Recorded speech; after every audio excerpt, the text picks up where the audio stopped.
زيزو، فكده زيزو عمل المحضر ده عشان كان خايف على نفسه، والراجل قال لو رحت النادي ايه اللي هيحصل؟ انت بتحب نفسك وبس، وانا كل يوم بعرف انك انت بتحب نفسك وبس، ما بتحبش غير نفسك وبس. لو جالك عرض قوي من النادي الاهلي تاخده ولا ما تاخدوش؟ لا ما اقدرش اقول كده، لا انت خلاص بقت واحد محسوب على نادي الزمالك.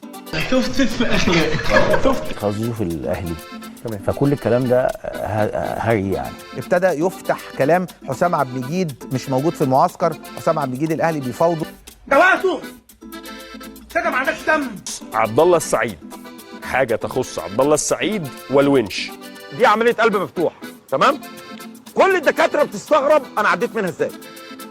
رغبه النادي الاهلي تجددت بالنسبه لاستقدام مصطفى محمد. اللي بعده معايا مين يا فندم؟ اللي بعده معايا مين؟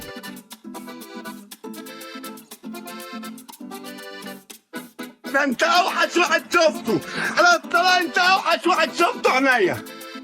كملوا مين يابا؟ انا بصيطك بصيطك يا معفن. ما تيجوا نشوف.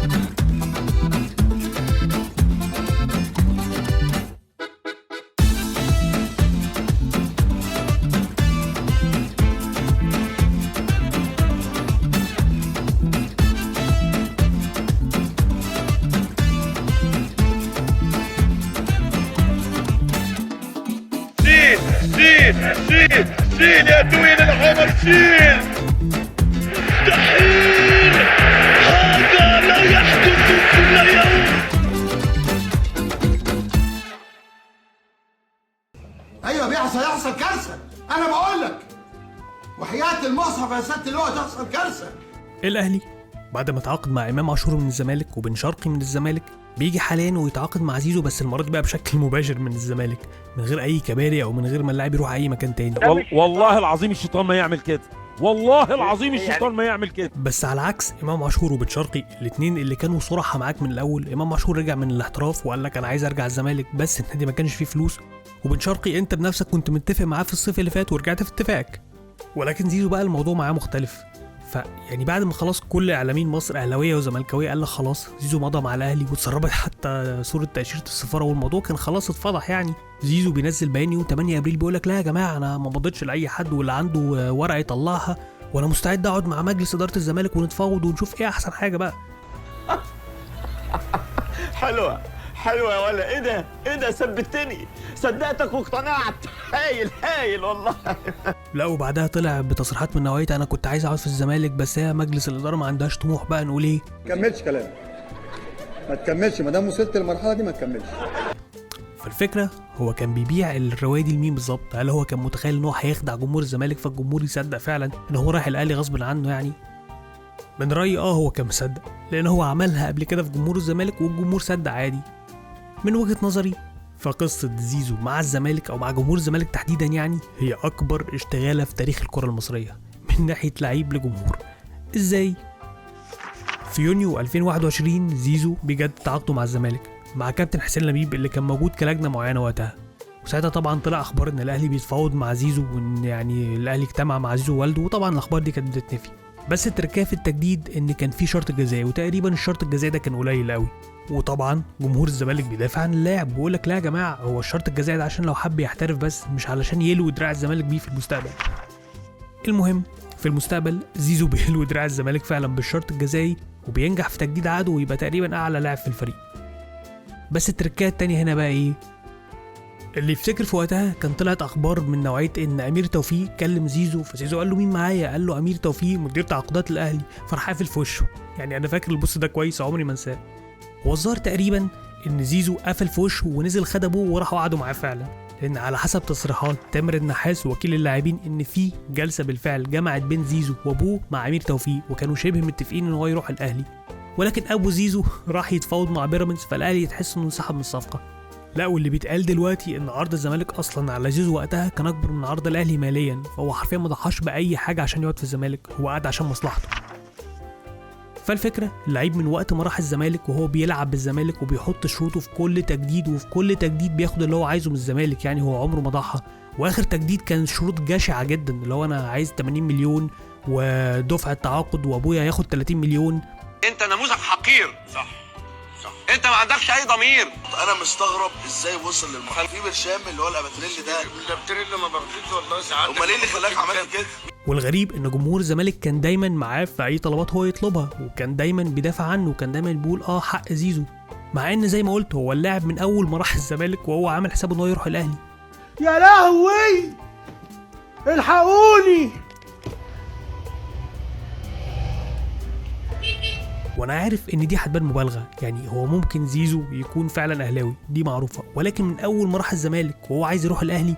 طيب لو هو كان عايز يروح الاهلي ليه ما راحش قبل كده؟ ما هو كان عنده فرص كتير وبالفعل قعد وتفاوض معاهم. خطه يا بلد بجر. والله من رايي هي دي الحته الصايعه، يعني زيزو ما راحش الاهلي قبل كده لان هو ما كانش الوقت المناسب ان هو يروح الاهلي. ازاي؟ في سنه 2022 زيزو كان يعني في قمه مستوياته، فرديا كان جايب 21 جول وعامل 18 اسيست، ومع الزمالك كان واخد دوري وكان واخد كاس، وحتى الكاس النهائي كان قصاد الاهلي وكان جايب جول وعامل اسيست في ماتش النهائي. ولكن في وقتها زيزو ما كانش هو محبوب الجماهير الاول، يعني بالعكس اغلب جمهور الزمالك كان بيفضل بن شرقي عليه، وكان حتى بيفضل امام عاشور، مع ان بن شرقي الموسم ده مثلا كان مسجل 11 جول وعامل 8 اسيستات بس. هو بالمناسبه يعني لو كنت شلت ضربات الجزاء من زيزو كنت هتلاقيه جايب 10 اهداف بس وعامل 18 اسيست، اللي هو لسه برضو اكتر من بن شرقي. ولكن لو شفت معدل مشاركات الاثنين اللي هو معدل مشاركات الاهداف في الدقايق هتلاقي تقريبا الاثنين زي بعض، بس ما علينا يعني من النقطه دي.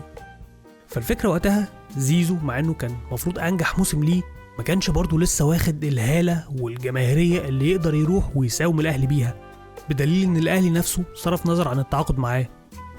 يعني تخيل فعلا لو زيزو في وقتها كان راح الاهلي كنت هتروح هناك تلاقي حسين الشحات لسه مستواه كويس وبيرسي تاو، وانت ما عندكش الجماهيريه اللي ممكن تضغط بيها عشان تلعب اساسي، يعني برضو انت محتاج معامله استثنائيه. فلو كنت رحت هناك كان في احتمال ما تلعبش اصلا. وفي مثال مثلا زي احمد القندوسي، هل في حد عاقل يشك في مستوى احمد القندوسي؟ لا، ولكن ما خدش اي فرصه مع الاهلي.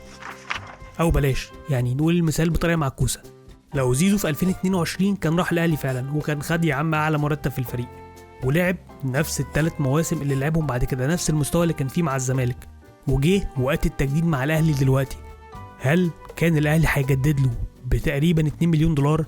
لان على حسب مصادر صحفيه زي برين فايق اللي هو مش زملكاوي فاكيد مش هيكذب، يعني زيزو قعدوا مع الاهلي 2 مليون دولار مقارنه بتريزيجيه اللي تقريبا قعدوا بين 1,200,000 ل 1,400,000 دولار. تريزيجيه اللي راح يحترف ولعب في استون فيلا وكان اساسي على زيزو في المنتخب، لما جه الاهلي اهو خد مرتب اقل من زيزو. ليه بقى؟ مع ان زي ما قلت زيزو حاليا مستواه اقل على الاقل رقميا عن اخر مره قعد فيها مع الاهلي في المفاوضات، والاهلي كان مستعد يتخلى عنه عادي جدا. ليه بقى دلوقتي الاهلي منجمه المرحله دي؟ لانه هو جاي من الزمالك نجم بسبب نفخ جمهور الزمالك فيه. انا نادرا ما اشوف حاله الهوس اللي كانت عند جمهور الزمالك باي لاعب، وبصراحه ما كانش فيه جمهور هيستحملك زي جمهور الزمالك، لا خليج ولا اهلي. يعني زيزو طول عمر مفاوضاته مع الزمالك صعبه، وهو وابوه بيبيعوا وبيشتروا في الزمالك زي ما هم عايزين، ولكن تلاقي جمهور الزمالك متمسك بيه جدا.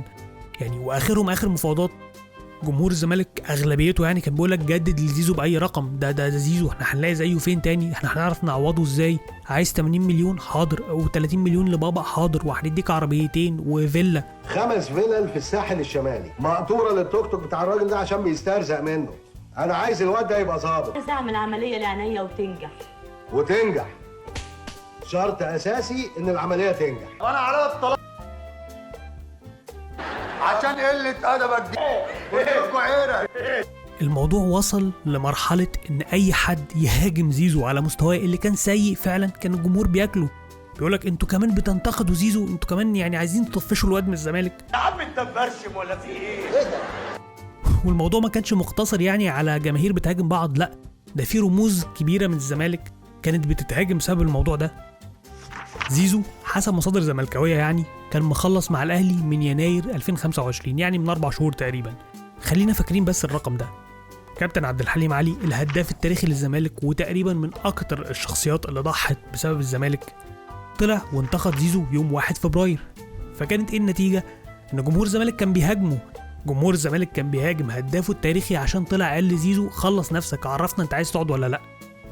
وكابتن ممدوح عباس اللي هو يعني تقريبا هو اللي بيصرف على النادي دلوقتي، لما طلع وهاجم ابو زيزو اللي هو فعلا يعني مش محتاجين نتكلم على ابو زيزو، الجمهور برضه هاجمه وقال له طبعا انت جاي تخرب النادي وعايز تطفش زيزو من عندنا.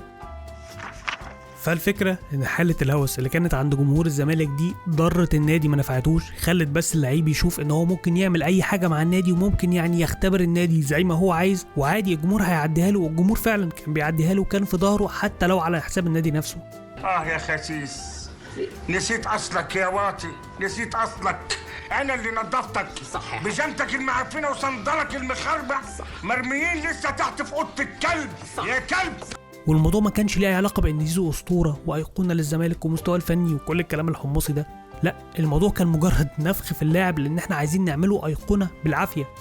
دليل على كده احسن موسم في مسيره زيزو كان سجل فيه 22 هدف وعمل فيه 19 اسيست، طبعا ارقام كبيره جدا مقارنه مع لعيب تاني مش محبوب خالص من جمهور الزمالك.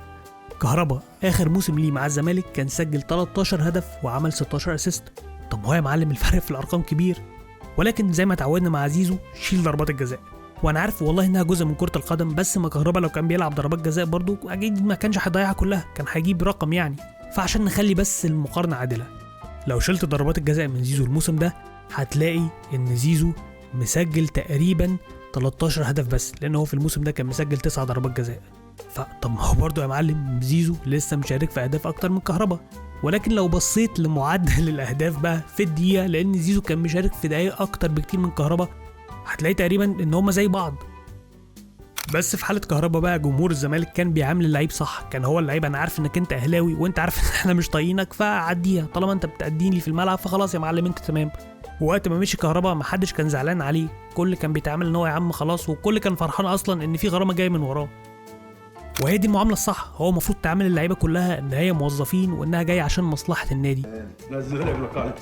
انما اللي عملته مع زيزو يا معلم مش بس خلى اللعيب نفسه يتدلع عليك، لا ده خلى لعيبه تانية تبص وتقول لك الله وش معنى انا.